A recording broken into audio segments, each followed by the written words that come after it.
2 bulan jelang pelantikan Presiden dan Wakil Presiden terpilih Prabowo Subianto, Gibran Rakabuming, Presiden Joko Widodo melakukan reshuffle kabinet 2 hari setelah peringatan HUT ke-79 Republik Indonesia. Sejumlah pihak banyak yang menduga bahwa reshuffle kali ini bertujuan untuk memuluskan langkah transisi pemerintahan Jokowi kepada pemerintahan selanjutnya. Mengulas sedikit makna dari kata transisi yang berasal dari bahasa Latin transire, yang berarti melintasi, mengacu kepada proses dan bukan hasil akhir. Jadi transisi adalah tindakan perubahan berpindah dari satu karakteristik atau keadaan yang lain.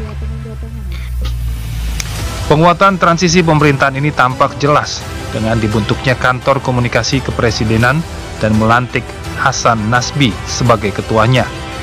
Adapun nantinya, Kantor Komunikasi Kepresidenan bertujuan untuk memperkuat komunikasi antara Presiden dan lembaga kepresidenan, meningkatkan efektivitas komunikasi, kebijakan strategis, dan program prioritas pemerintah. Kepala Kantor Komunikasi Kepresidenan nantinya akan bertanggung jawab langsung kepada Presiden.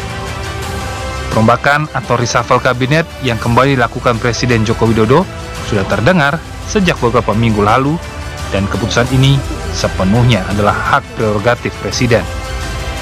Dan sejauh mana para pejabat yang baru saja dilantik ini dapat mengawal transisi pemerintahan Jokowi kepada pemerintahan Prabowo Subianto?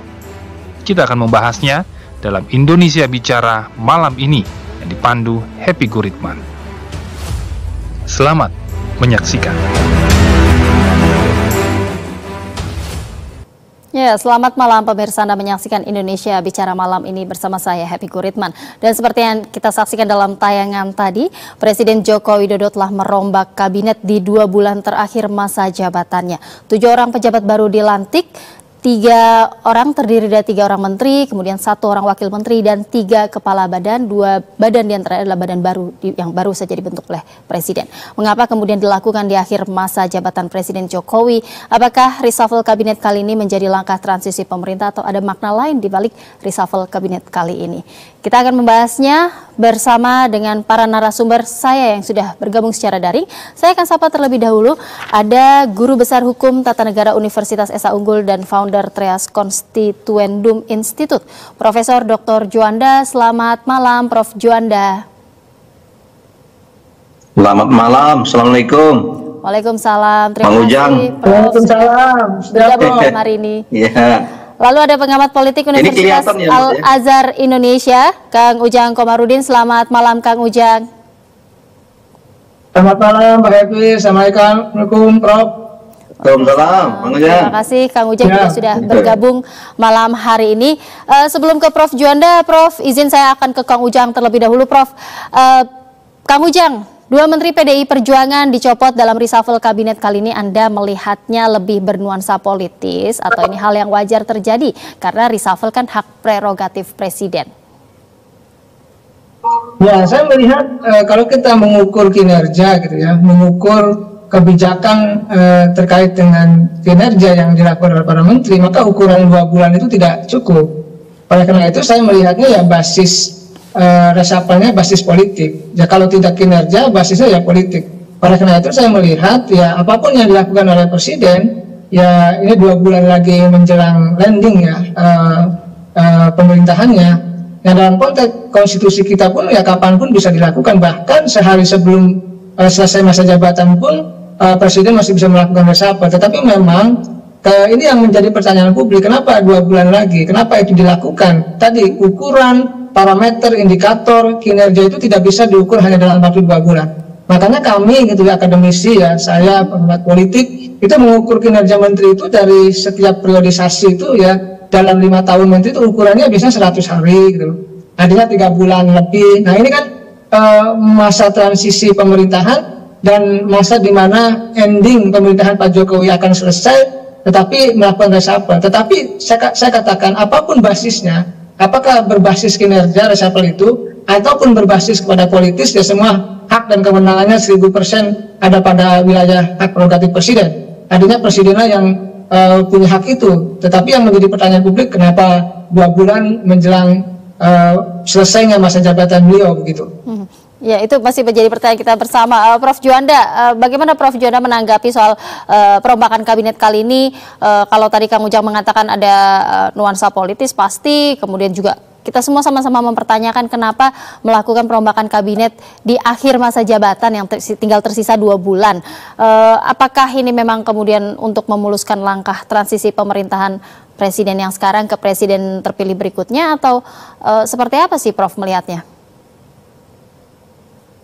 Baik, saya kira apa yang dikemukakan oleh Kang Ujang tadi ya benar sekali ya. Karena memang ya dari aspek hukum tata negara yang kita pahami, memang itu apapun argumentasi politik, ekonomi dan seterusnya, memang itu adalah argumentasi hukumnya benar bahwa itu adalah hak prerogatif presiden. Ya, menjadi pertanyaan, apakah dari segi hukumnya itu adalah salah? Tidak salah. Tapi dari segi efektivitas ya, kalau dalam konteks menjalankan tugas dan wewenang dari aspek hukumnya, saya kira tidak akan efektif dalam 2 bulan ini. Maka beririsanlah antara politik dan hukum tata negara itu tidak bisa dipisahkan.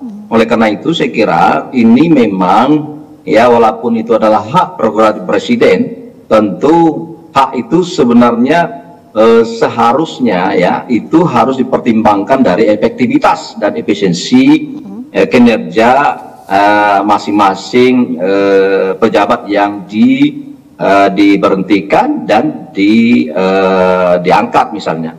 Nah, saya melihat bahwa dalam 2 bulan ini tentu dari aspek hukumnya jelas tidak ada yang bertentangan, tetapi dari segi hukum politik dan politik hukumnya tentu ini kan perlu kita pertanyakan ya.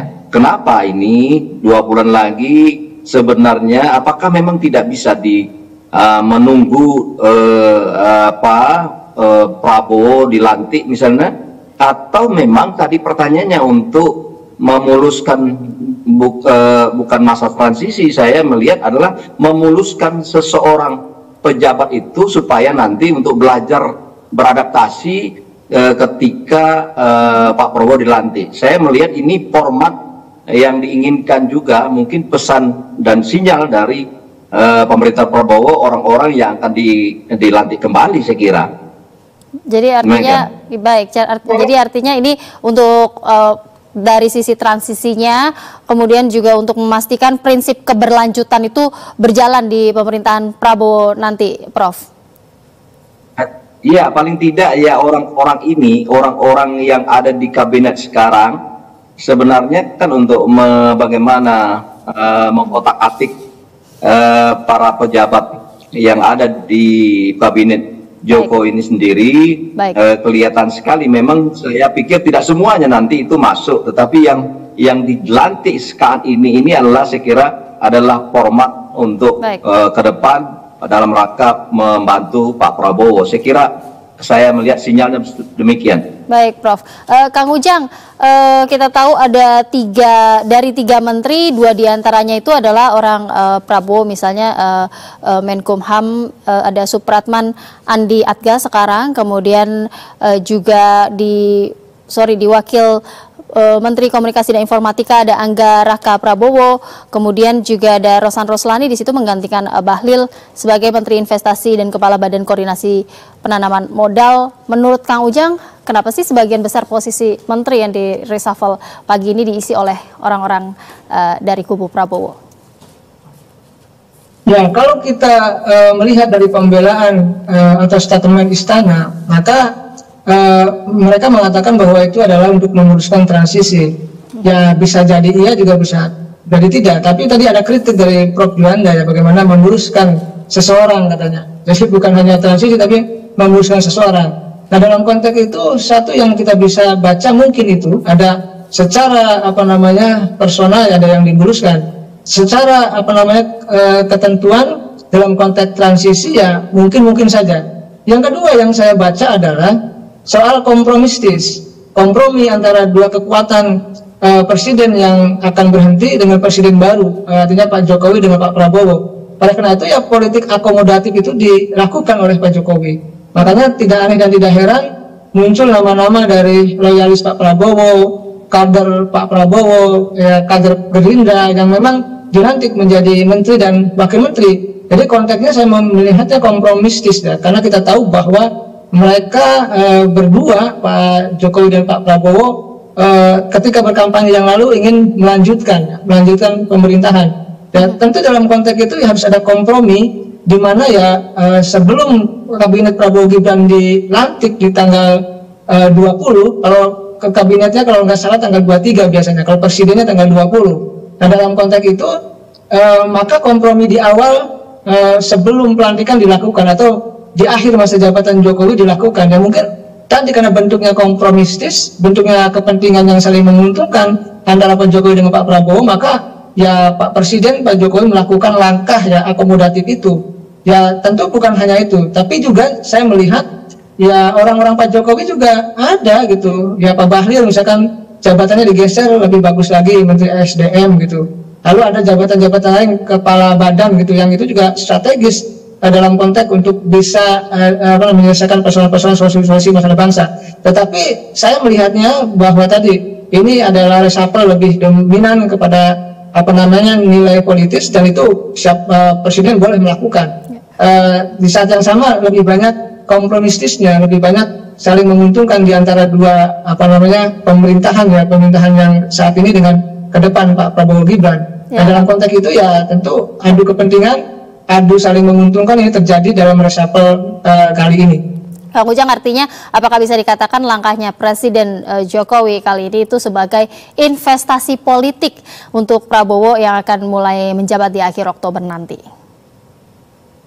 Ya tentu Pak Jokowi ketika sudah tidak menjabat tentu ingin punya kedekatan yang lebih intens dengan Pak Prabowo. Ya tadi investasi politik dilakukan agar nanti tentu Pak Prabowo pun bisa mengakomodir kepentingan dari Pak Jokowi.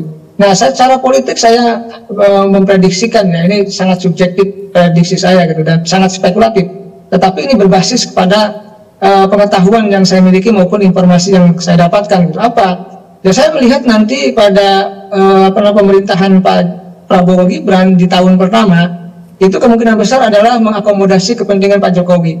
Jadi mungkin nanti banyak orang-orang Pak Jokowi, titipan-titipan Pak Jokowi, loyalis Pak Jokowi, relawan Pak Jokowi, pendukung Pak Jokowi yang mendapatkan posisi-posisi strategis di pemerintahan Prabowo Gibran di tahun pertama gitu. Saya meyakini itu gitu karena tadi politik akomodasi, politik investasi yang dilakukan oleh Pak Jokowi, dan itu juga mungkin tidak bisa dihindari oleh Pak Prabowo karena memang bagaimanapun Pak Prabowo menang itu ya dibantu oleh Jokowi sebagai presiden begitu.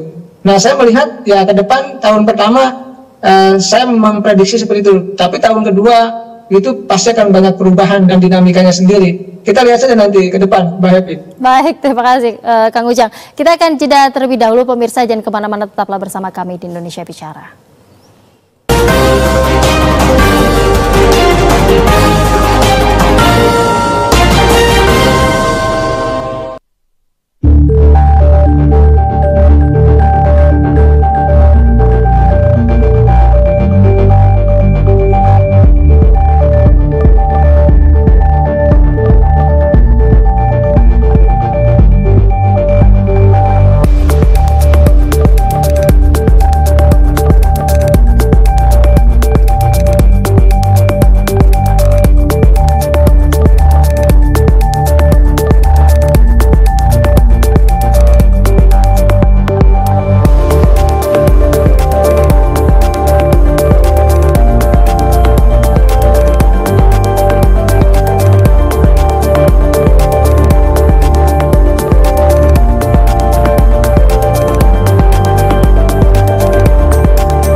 Anda masih bersama kami di Indonesia Bicara. Kami masih membahas reshuffle kabinet, langkah transisi pemerintah kah?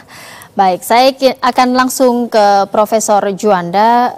Prof, ada pembentukan badan-badan baru di akhir masa jabatan ini, seperti misalnya ada Kantor Komunikasi Kepresidenan dan Kepala Badan Gizi Nasional. Tetapi kita tahu sebenarnya ada badan atau lembaga atau kedeputian yang sudah ada dan fungsinya serupa. Menurut Prof, apakah akan terjadi tumpang tindih dengan dibentuknya badan baru ini? Ya, saya kira memang demikian ya. Ada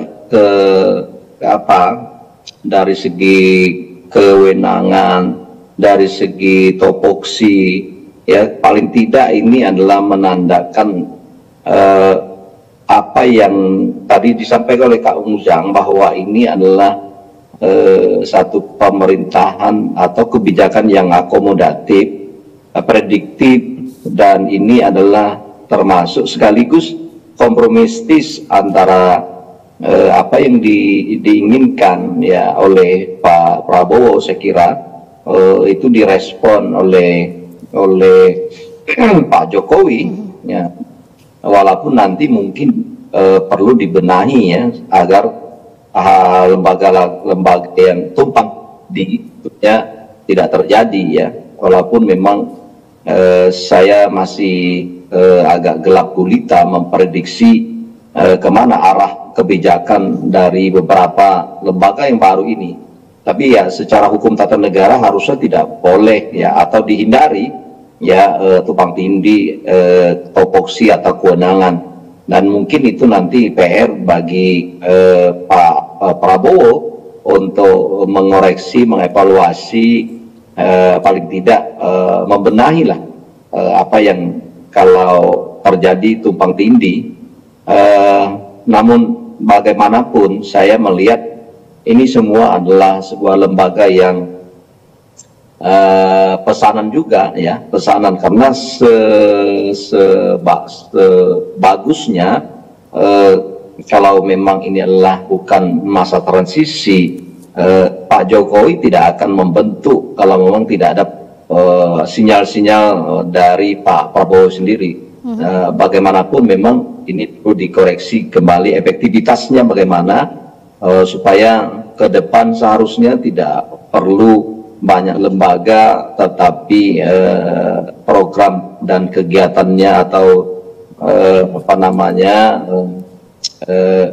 topoksinya sendiri adalah sangat membebani anggaran APBN misalnya. Saya kira itu perlu dipertimbangkan. Tetapi kalau memang berbicara soal politik transaksional atau politik akomodatif, politik yang sifatnya mengakomodasi dari berbagai pihak dan berbagai kepentingan, saya kira ini tidak boleh terjadi ya. Saya pikir itu yang perlu dicatat oleh kita semua untuk kabinet Pak Prabowo nanti. Bagaimana ini adalah, saya pikir memang harusnya perampingan kabinet atau perampingan lembaga-lembaga yang ada. Bagaimana lembaga yang ada sekarang itu lebih diefektifkan, saya lebih melihat lebih tepat itu.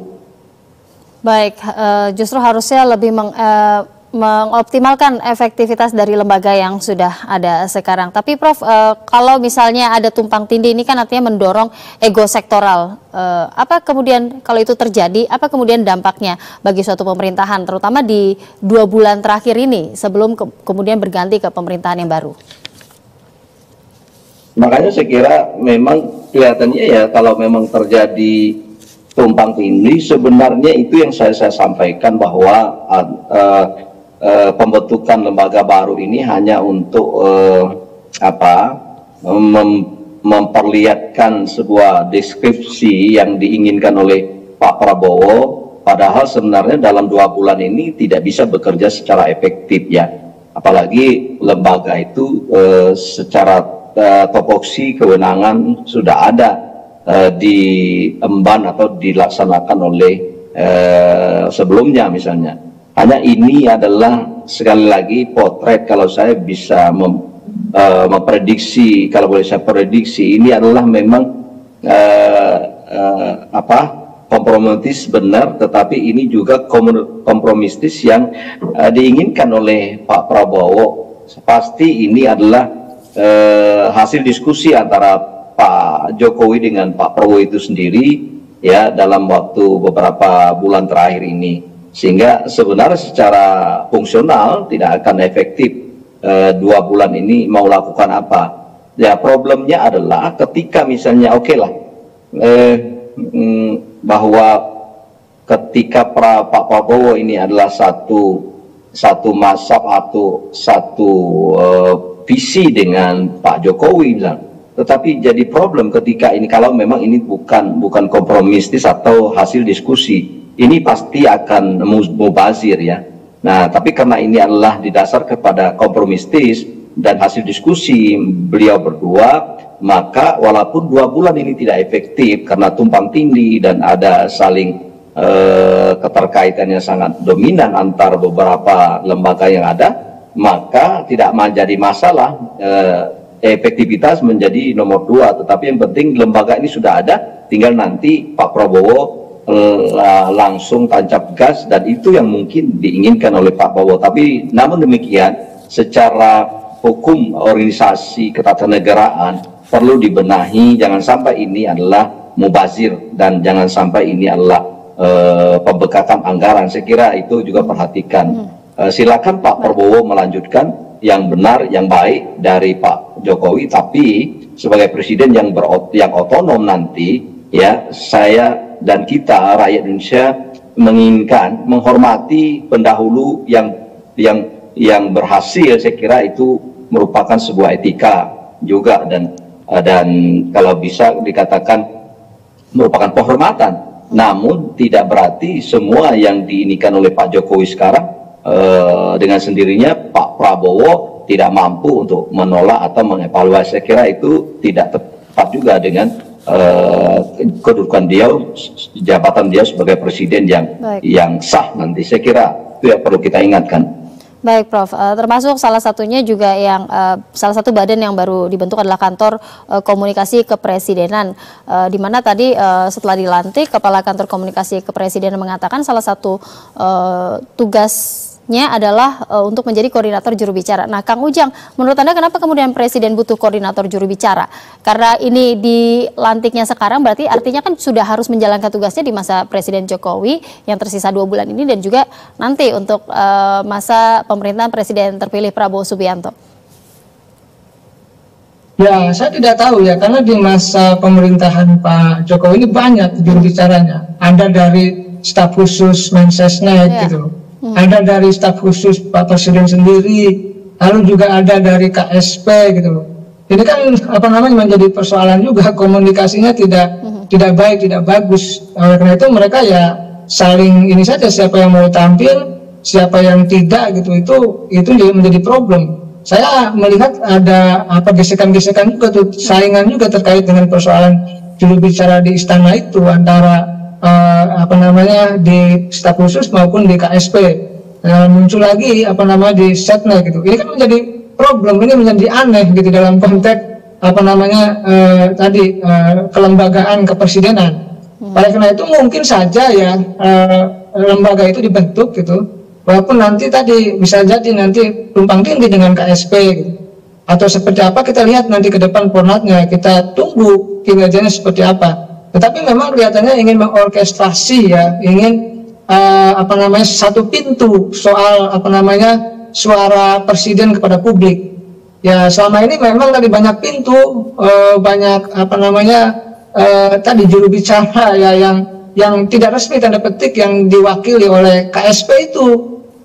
KSP tapi tugasnya juga memberikan pembelaan kepada Pak Presiden, padahal mestinya kan juru bicara yang bicara. Nah, dalam konteks itu saya melihat bisa saja gitu ya, kepala badan komunikasi presiden itu tadi mengorkestrasi, mengkomunikasikan satu pintu terkait dengan komunikasi politik antara presiden dengan publik atau dengan rakyat. Bisa jadi arahnya ke sana. Oleh karena itu ya kita lihat saja nanti seperti apa, kita belum tahu kan, apakah nanti efektif atau tidak, lalu juga apakah memang tumpang tindih atau tidak. Kita lihat, karena ini kan katakanlah lembaga baru, yang tentu harus diuji coba, ya harus dilihat efektif atau tidaknya. Ya mungkin istana punya niat baik dalam konteks untuk tadi mengorkestrasi, membuat satu pintu dalam konteks informasi dari presiden kepada publik. Karena selama ini ya tadi komunikasi yang dibangun oleh presiden banyak pintunya, banyak kanalnya, ya banyak salurannya, sehingga tidak efektif apa yang dilakukan oleh presiden bisa diterjemahkan oleh banyak lembaga di istana sendiri, dari mulai staf khusus Mensesnek, dari jubir presiden sendiri maupun dari KSP. Ya saya melihatnya ke sana sih ya, satu pintu itu kelihatannya dibuat oleh Jokowi di akhir masa jabatan, tetapi itu juga tentu kelihatannya juga atas dorongan dari Pak Prabowo sebagai presiden yang akan dilantik di 20 Oktober nanti. Baik, artinya juga masih harus ada evaluasi, masih harus kita lihat uji cobanya nanti akan seperti apa.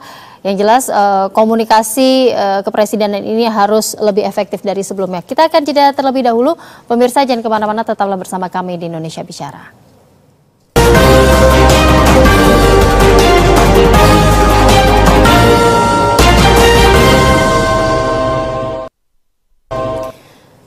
Terima kasih Anda masih bersama kami di Indonesia Bicara. Saya akan ke Kang Ujang Komarudin. Kang Ujang, kalau kita melihat dinamika politik sekarang ini, Anda melihat apakah ada pengkondisian untuk Partai Golkar ketika posisi Menkumham yang sebelumnya ini dijabat Yasona Lauli, notabene orang PDIP, kini dijabat oleh orang dekat Prabowo, Supratman Andi Adgas, atau pemerintahan yang akan berkuasa berikutnya. Kita juga melihat bahwa sebelumnya Yasona Lauli juga telah menandatangani tentang kepengurusan Partai PDIP yang baru.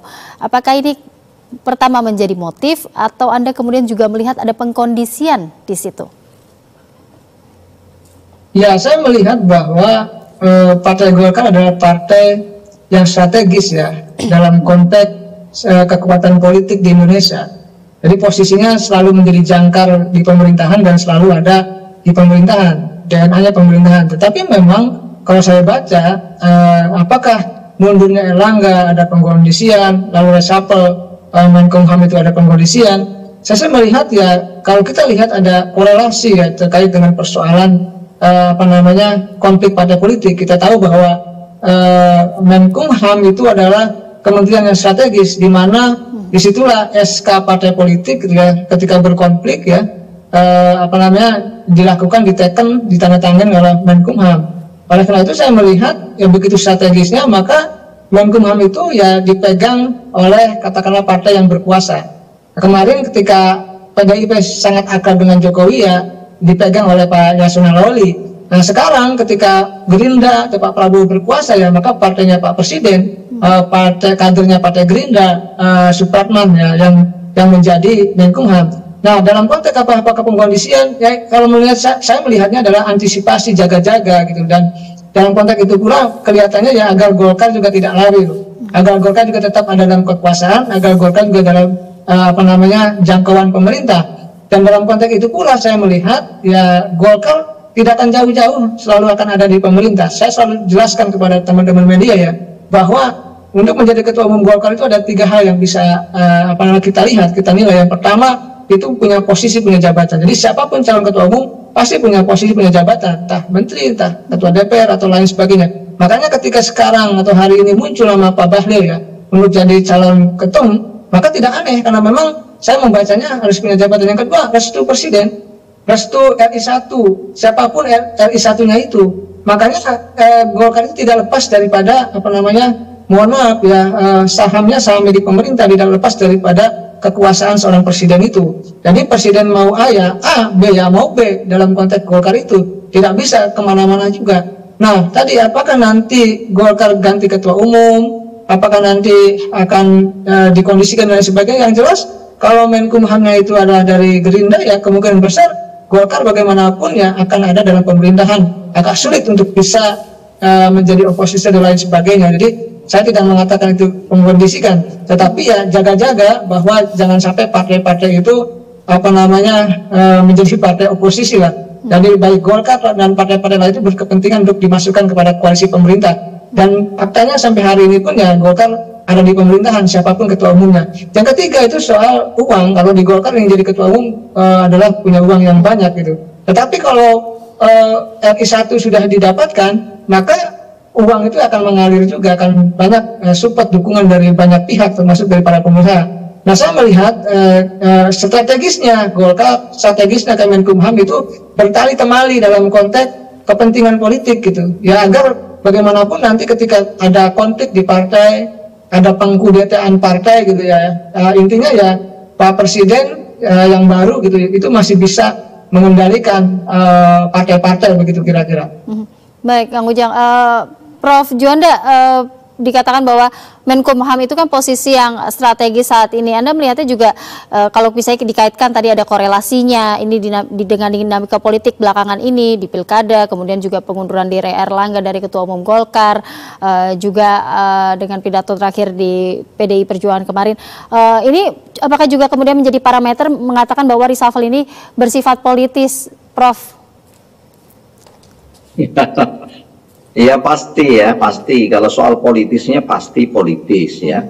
Karena bagaimanapun keterkaitan antara ya politik transisional dengan politik masa depan atau pemerintahan Jokowi dengan pemerintahan Pak Prabowo itu semuanya esensinya adalah berkaitan dengan politik praktis ya. Oleh karena itu kalau kita lihat tadi misalnya bahwa apa yang dikatakan Kang Ujang itu memang Yasona ini kan orang PDI Perjuangan, orang partai dari PDI Perjuangan yang katakanlah saat sekarang sudah tidak lagi diperhatikan oleh Pak Jokowi ya. Saya kira itu ya, sehingga digantilah dengan orang-orangnya Pak Prabowo, Pak Supratman ini orang Prabowo. Tentu strategis memang secara politik maupun secara hukum di siapapun menjadi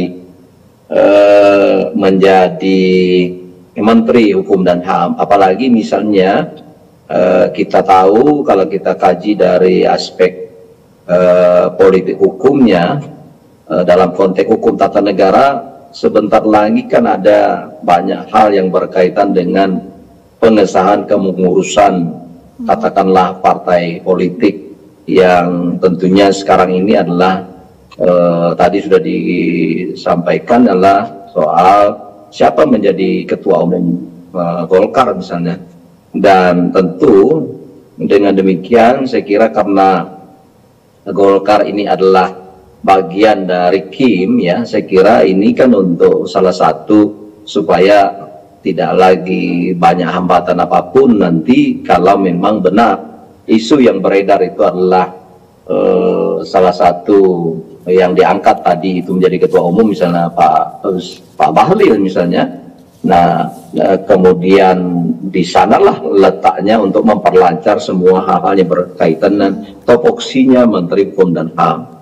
Nah, kalau tanya tadi melanjut dari soal pernyataan memang ini adalah politis, benar bahwa kalau tidak politis maka tidak mungkin 2 bulan lagi Pak Yasona Lauli ya, saya tidak tahu apa salahnya dari aspek penilaian dari Presiden kalau tidak itu menyangkut soal politik. Karena menurut saya ya walaupun memang Pak Yasona itu tidak terlalu spektakuler dalam bidang menjalankan tugas di bidang hukum dan HAM misalnya, masih banyak PR-PR yang harusnya diselesaikan tapi tidak selesai misalnya. Nah, tapi seharusnya kan tidak perlu diganti kalau memang tidak sifatnya atau tujuan politik dalam 2 bulan ke depan. Karena 2 bulan ini kenapa tidak sabar misalnya, tetapi karena ada hal-hal agenda politik ya, saya memprediksi dalam kaitan ini tidak mungkin terlepas dari kepentingan politik dari khususnya untuk ada hal yang berkaitan dengan soal topoksi hukum dan HAM itu, sehingga diambil alih dari tentu adalah dari Partai Gerindra. Dan secara umum memang tidak salah memang Pak Prabowo sudah mulai menampilkan kader-kadernya karena memang beliau sebentar lagi dilantik misalnya. Kalau kita lihat dari beberapa bulan lalu ada pelantikan wakil menteri ya pertanian, wakil menteri keuangan, dan itu kesemuanya adalah orang-orang Pak Prabowo semua. Jadi sudah kalau kita beli sekitar 5 atau 6 ya orangnya Gerindra atau Partai Gerindra. Tentu Partai Gerindra adalah paling tidak adalah itu merupakan sebuah rekomendasi atau persetujuan dari Pak Prabowo. Saya kira semuanya memang berkelindang lah soal-soal politik praktis ya. Kalau kita lihat dalam rangka 2 bulan ini, atau memang ini adalah sebagai satu sebagai kompromistis tadi, ada yang orangnya Pak Jokowi tetap berjalan, atau seperti Pak Bahlil karena sebentar lagi kalau memang tidak ada halangan kecuali memang dari internal Golkar mampu menolak kekuatan yang di belakang dari Pak Bahlil itu sendiri ya. Yang jelas Pak Bahlil sudah santer, sudah tidak terbendung lagi menjadi ketua umum, kecuali kalau memang itu perubahan. Saya kira mungkin itulah dinamika dari sebuah partai politik yang besar seperti Golkar yang sesungguhnya sulit kita baca sebenarnya, tetapi saat-saat di bulan-bulan terakhir ini sudah terbaca semua. Saya kira semuanya sudah kita baca, saya kira, atau terbaca lah. Ya, sudah tidak terpendung lagi begitu kalau tadi kalimatnya ya Prof ya. Kang Ujang, kita juga tahu bahwa Bahlil Lahadalia yang pagi tadi dilantik menjadi Menteri SDM ini kabarnya sudah mendaftarkan diri sebagai calon ketua umum Partai Golkar. Nah, amatan Anda, apakah bergesernya posisi Bahlil dari Menteri Investasi ke Menteri SDM ini juga memiliki pengaruh daya tawar untuk kemudian maju menjadi ketua umum Partai Golkar? Ya, tadi saya sudah jelaskan Mbak Happy ya, bahwa untuk menjadi ketua umum Golkar 3 hal. Punya posisi jabatan, ya menteri gitu ya, atau lain-lain ya, jabatan strategis di negara ini, di Republik ini. Yang kedua, restu RI1, yang ketiga uang. Nah, ini Bahlil punya semua. Ya, tadi dia jabatannya naik lagi dari Menteri Investasi ke Menteri SDM, artinya lebih gagah lagi, lebih bagus lagi, kewenangannya lebih banyak lagi gitu. Dan itu juga menjadi sebuah kekuatan bagi Bahlil untuk tadi semakin mengokohkan dia untuk bisa merebut Partai Golkar atau menjadi ketua umum Partai Golkar di tahun 2024 ini. Jadi saya meyakini memang posisi Menteri SDM itu adalah bagian skema ya kekuatan dari Pak Bahlil untuk salah satunya mengambil Partai Golkar atau menjadi ketua Partai Golkar. Kalau soal mendaftar, ya kita sudah tahu, sama-sama tahu dan sama-sama paham bahwa sekarang sudah 37 DPD mendukung Pak Bahlil dan Istana juga merestui itu gitulah. Ya, jabatan punya, lalu RI1 juga mendukung, uang juga punya, apalagi Menteri Investasi plus sekarang jadi Menteri SDM, tentu tidak sedikit punya kekuatan uang itu. Jadi saya melihat ketika dia mendaftar gitu ya, lalu nanti terpilih menjadi ketua umum, ya memang apa yang saya sebutkan syarat-syarat tadi memenuhi semuanya. Jadi tidak aneh, tidak heran kalau hari ini namanya mengerucut kepada nama Bahlil begitu. Baik, kita akan jeda sesaat, Kang Ujang dan Prof Juanda. Pemirsa jangan kemana-mana, tetaplah bersama kami di Indonesia Bicara.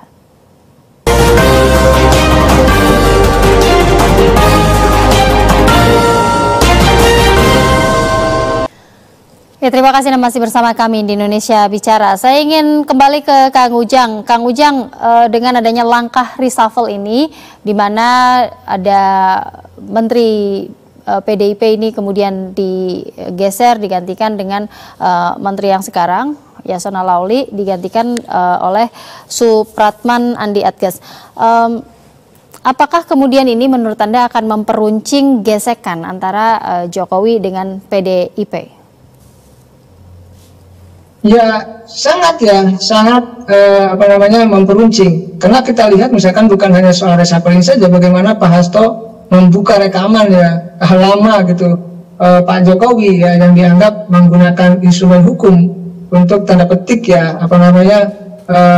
bahasa saya mengkriminalisasi. Kan itu menjadi sebuah konflik yang sudah sangat tajam, bahkan meruncing yang tadi disebutkan oleh Mbak Happy. Jadi ini adalah anti klimat pencopotan Yasona ini, bagian daripada tadi konflik yang tidak berujung antara Jokowi dengan PDIP. Nah, kalau bahasanya petinggi PDIP itu mengatakan bahwa ya keluar rumah dengan membakar rumah, itu sebuah sindiran yang tajam dari salah satu petinggi PDIP kepada Pak Jokowi gitu. Makanya tidak aneh dan tidak heran yang disasar katakanlah di reshuffle ini adalah menteri ya dari PDIP maupun yang terafiliasi dari PDIP. Walaupun memang menteri-menteri PDIP lain juga aman, ada Bu Risma, ada Azwar Anas, lalu ada Pak Pramono Anung. Tapi dalam konteks itu ya tentu ketika PDIP di reshuffle ya ini menandakan bahwa hubungan antara Pak Jokowi dengan PDIP ya sangat meruncing gitu, dan saya tidak tahu apakah ini akan berakhir seperti apa, tapi kelihatannya lukanya akan panjang dan akan lama ya. Perseteruan atau konflik antara Pak Jokowi dengan PDIP. Kita tahu dulu kita menyaksikan di 2004 hingga 2024 pun ya antara hubungan SBY dengan Bu Megawati tidak pernah akur. Nah, ditambah lagi sekarang antara PDIP dengan Pak Jokowi ada jurisprudensi ya, kejadian yang saya sebutkan tadi antara Pak Jokowi juga dengan Ibu Mega ya dengan PDIP. Oleh karena itu ya saya melihat ya inilah politik, tentu ada saatnya bertemu, ada saatnya berpisah, ada saatnya berkawan, ada saatnya menjadi lawan. Nah, dalam konteks hari ini ya Pak Jokowi dengan PDIP konfliknya sangat tajam, bahkan PDIP sudah berani membuka misalkan akan ada yang mengkudeta PDIP dan lain sebagainya. Itu adalah sebuah sindiran telak ya, kritikan keras kelihatannya kepada Pak Jokowi dari PDIP. Ya, Kang Ujang, tapi seberapa mungkin akan terjadi konsolidasi dengan PDIP di pemerintahan Prabowo nanti? Kalau saya meyakini begini, kalau di awal-awal pemerintahan Prabowo kelihatannya akan menjadi oposisi yang keras.